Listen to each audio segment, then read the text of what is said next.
आज इस विशेष अवसर पर जब हम श्री प्रेम बाबू की 80वीं जयंती मना रहे हैं, मैं मन से झुककर हाथ जोड़कर आप सबका हृदय से स्वागत करता हूं, आभार प्रकट करता हूं। सबसे पहले मैं उस व्यक्ति के बारे में बात करना चाहता हूं जिसके कारण मेरे पिता का खुशनुमा और मुस्कुराता चेहरा हम सभी बराबर देखते रहे, और वह शख्स है मेरी माँ। भारतीय नारी का अपने पति एवं परिवार के प्रति पूर्ण समर्पण की प्रतिमूर्ति है मेरी माँ। मैं उनको चरण स्पर्श करता हूँ। आज हम सभी जो भी हैं वह माँ बाप और बड़ों के पुण्यों के कारण ही हैं। हम उन्हें ईश्वर से ज़्यादा तो नहीं, पर ईश्वर से कम भी नहीं मानते।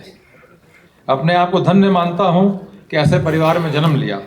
परदादा परदादी, दादा दादी, माता पिता समेत 6 पीढ़ियों के साथ जीवन यात्रा की यह एक अलौकिक अनुभव है। इसके लिए ईश्वर के प्रति आभार। विशेष धन्यवाद माननीय श्री हरिवंश जी को। हरिवंश जी सिर्फ एक नाम नहीं, बल्कि भारत की संसद में गंभीरता, गरिमा और गरिमा में संवाद का पर्याय हैं। एक सिद्ध पत्रकार जिनकी लेखनी में लोक नीति की लय रही, एक विचारशील राज्य सभापति, उपसभापति जिनकी उपस्थिति में संसद की मर्यादा और अधिक ऊंची हो जाती है, और निजी स्तर पर मेरे पिता के भी आत्मीय रहे। उनका आशीर्वाद और साथ आज हमारे लिए सौभाग्य की बात है। आज का कार्यक्रम हरिवंश अंकल की कृपा से ही संभव हो पाया है। इसके लिए मैं और मेरा पूरा परिवार आजीवन आपका ऋणी रहेगा। मेरे और हमारे पूरे परिवार की ओर से आपको कोटिशः धन्यवाद। मैं हृदय से आभार व्यक्त करना चाहता हूं माननीय श्री संजय सेठ जी का। आपका आना हमारे लिए सम्मान, अपनापन और आत्मीयता तीनों का संगम है। आपने जिस आत्मीयता से मेरे पिता के जीवन को सम्मानित किया, वह मैं कभी नहीं भूलूंगा। मेरे पिताजी से आपका बड़े भाई का रिश्ता रहा और मेरा आपसे छोटे भाई का। आप सांसद हैं, लेकिन पहले एक सजग समाज सेवी हैं। आप उद्यमी रहे हैं, लेकिन आपका हृदय सदा जन सेवा का केंद्र रहा। और सबसे बढ़कर आप रांची की आत्मा से जुड़े एक सहज और स्नेहशील व्यक्तित्व हैं। और आज जब आप इस आयोजन में हमारे बीच उपस्थित हैं, तो यह सिर्फ हमारे सांसद की मौजूदगी नहीं है, बल्कि मेरे पिता श्री प्रेम कुमार पोद्दार जी के प्रति रांची की जनता की आत्मीय श्रद्धांजलि है। हमारे परिवार की ओर से आपको बहुत बहुत धन्यवाद। अब मैं अपनी कृतज्ञता प्रकट करना चाहता हूं भारत की वाणी के एक ऐसे योद्धा के प्रति जिनकी शब्द शक्ति, शास्त्र ज्ञान और संस्कृति बोध टीवी से लेकर संसद तक सबको नत करता है।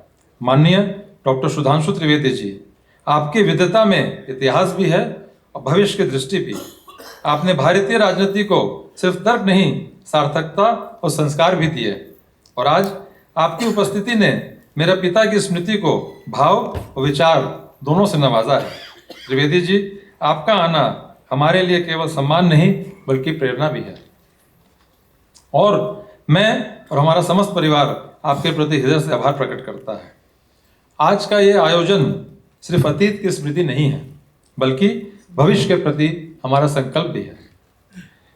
श्री रामकृष्ण मिशन, श्री योगदास सत्संग सोसाइटी, श्री चिन्मय मिशन, प्रजापति ब्रह्मकुमारी संस्था, कैथोलिक समाज, विभिन्न मठों एवं धार्मिक संस्थाओं से आए हुए धर्मगुरु एवं मेरे पूज्यगण को मैं साष्टांग प्रणाम करता हूँ।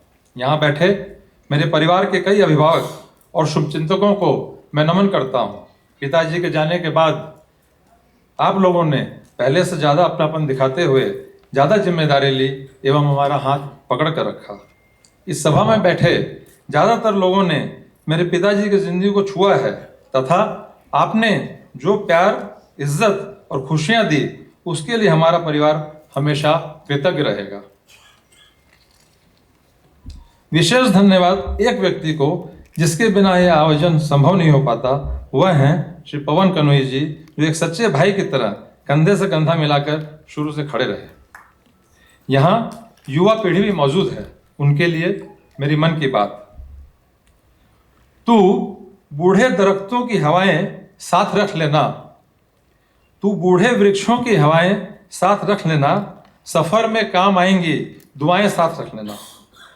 कहीं भी तू रहे तेरे काम हमेशा आएंगी, कहीं भी तू रहे तेरे काम हमेशा आएंगी, तू थोड़ी नेकियां थोड़ी दुआएं साथ रख लेना। धन्यवाद। जय हिंद, जय झारखंड।